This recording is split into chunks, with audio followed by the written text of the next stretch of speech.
My husband started telling dad jokes before he was old enough to pour his own juice, so I may have missed a red flag or two. Or four. But in my defense, this kind of juvenile behavior seemed very on-brand at the time. Let me give you some quick context. The entire first year Stephen and I lived together, anytime we exchanged I love yous, he would quickly pinch my cheek and shout, "Bzzzt, make your own damn waffles." Neither of us even liked waffles. He just got a kick out of spoiling the moment. And although I'd groan and roll my eyes, his dumb shtick cracked me up. Lord help me, it absolutely cracked me up. So when I shuffled into the kitchen one morning, fresh from sleep, his odd remark barely registered. "Can you see me smile?" I glanced at Stephen from across the center island. "What?" He leaned back and blinked. "What?" "Thought you said something." He shrugged and shook his head. "My imagination then." As I poured a cup of coffee, he said it again, quieter this time. "Can you see me smile? Here we go." Stephen's jokes were usually unfunny for that first week or two, until his relentless commitment tickled my funny bone. "That's nice, honey," I said after a yawn. Then I circled the island and went in for a kiss, but instead noticed a sore beneath his left nostril. "Oof, get some cream on that." On my way out of the room, Stephen began ratcheting coughs. Things seemed normal for the next few days. He periodically dropped the smile line mid-conversation and then continued on like, "Normal." Once or twice he even said it over the phone. "Hey hon, I'm at the store. Do I need any can you see me smile kitchen roll?" Stephen picked up some cream for his increasingly gruesome scab, although that didn't seem to help. If anything, it made things worse. One evening, as we sat down to dinner, he slurped up some pasta, stared dead into my eyes, and twisted his mouth in this horrible pumpkin grin. "Can you see me smile?" I set down my fork. "Okay, enough. It's been a week and I'm still not laughing." "What are you talking about? That stupid can you see me smile thing."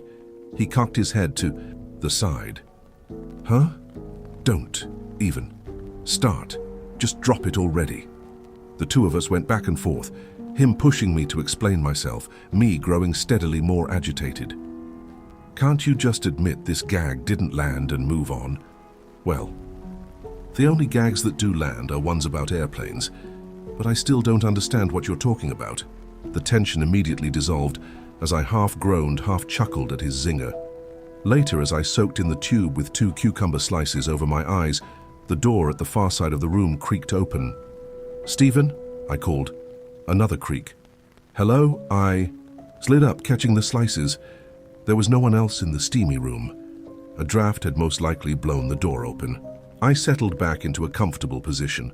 Afterward, while toweling myself off, I noticed a smiley face in the fogged-up mirror above the sink, accompanied by the words, "Can you see me smile?"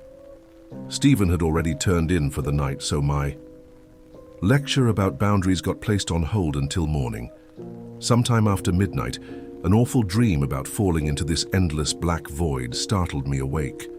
For a moment, the sensation carried into the real world, no doubt because the mattress had compressed beneath our combined weight. I opened my eyes in an attempt to escape the sensation of that awful dream and saw Stephen, who held himself directly above me, supported by his elbows and knees. His nose was pressed right up against mine. I bit down on a scream. Stephen's sore had spread. Now he looked like a toddler after devouring a plate of jam sandwiches. Was he picking at those oozing scabs? "What the fuck?" I shouted. Immediately he rolled onto his half of the bed and faced the wall, pretending to snore. I thumped the back of his skull hard. "You almost gave me a heart attack." He acted all innocent, like he'd just woke up, the corners of his mouth twitching as though pulled by invisible strings. "Ow, what was that for?" He propped up against the backboard, one hand rubbing the bump across the back of his head, the other fingering a leaky sore under his chin. Turning away, I said, "This is getting seriously old.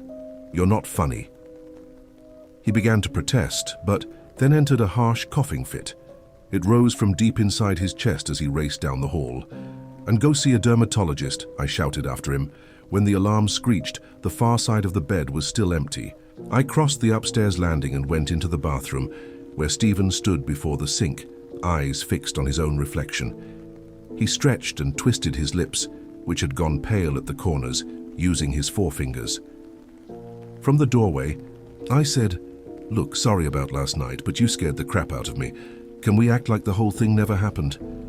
He pulled the sides of his mouth apart. The gums looked grey and unhealthy. I rolled my eyes. "Fine." On my way across the hall, he shouted, "Can you see me smile?"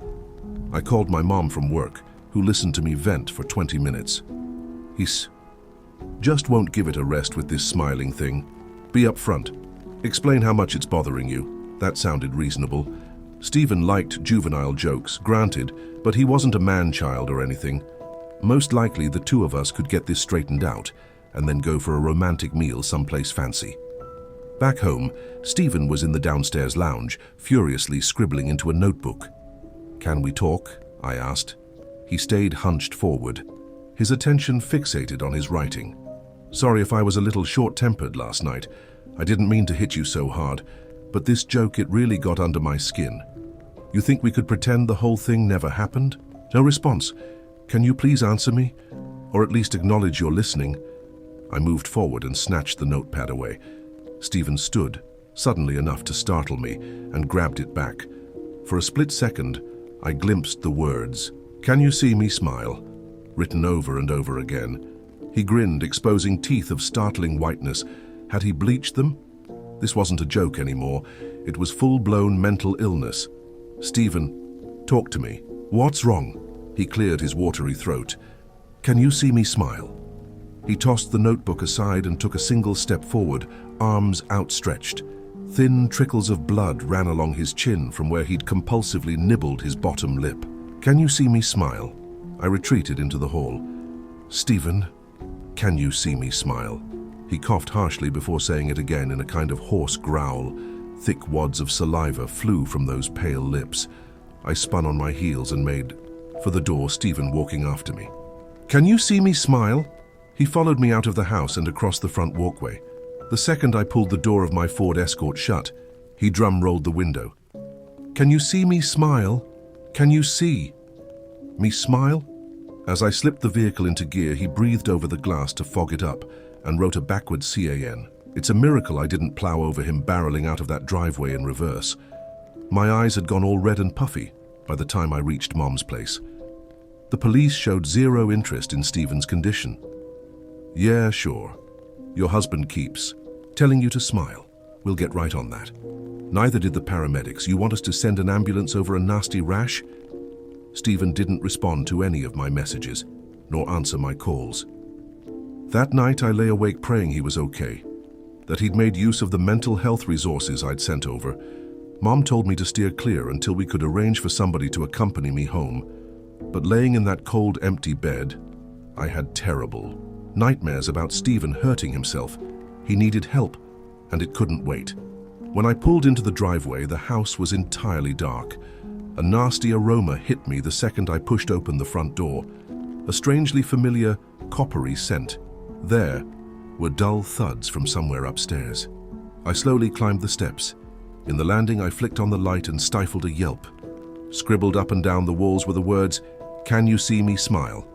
Stephen had covered every inch of space from floor to ceiling. My heart kicked into a higher gear. The door to the bathroom sat slightly ajar. I tiptoed forward, the color of the writing switching from black to red in what I assumed was lipstick or paint. Gently, I rapped the door. "Stephen," I called, so low I almost couldn't hear myself. Then, after a little while, I went in. My husband was crouched in the corner naked, his back to me.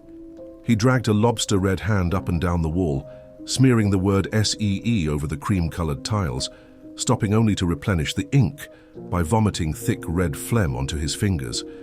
Oh fuck, it was blood. He'd written those words. With his own blood.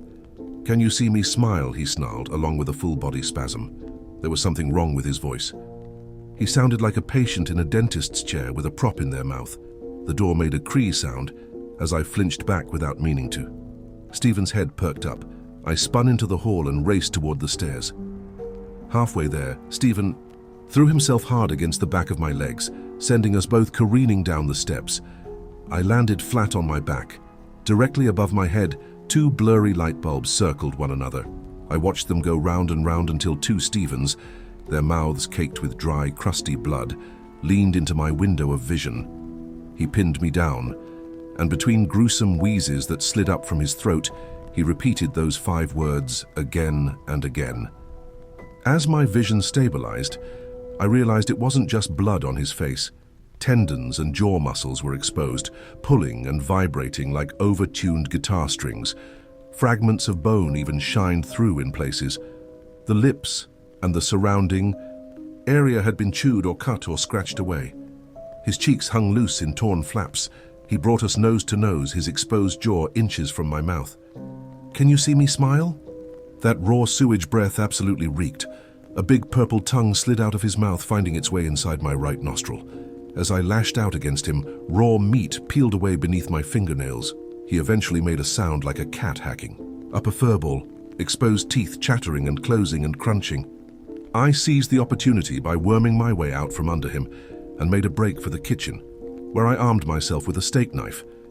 He followed me into the room, canines bared. "I'm fucking warning you!" I screamed. He grinned, although I could tell only by the eyes, those mad eyes that almost seemed to laugh. As he shuffled forward, his pincer jaw clamped shut again and again. Finally, he lunged, and I rammed that knife straight into his throat. Stephen's body went completely limp before slumping onto the floor. The paramedics actually retched when they arrived. "Craziest fucking thing I ever saw," said the taller of the pair. A police officer couldn't believe the story. Still a stammering mess, I recounted how Stephen had mutilated himself before attacking me over and over. He took me to the station for an official statement, after which Mum took me to her place where, for some odd reason, my mouth wouldn't stay closed. I sobbed into her shoulder, licking my lips again and again. My tongue had the texture of a carpet, plus something kept turning over in my gut. Acid reflux, maybe. Eventually, an urge to open my mouth and let out a giant, irresistible yawn overpowered me.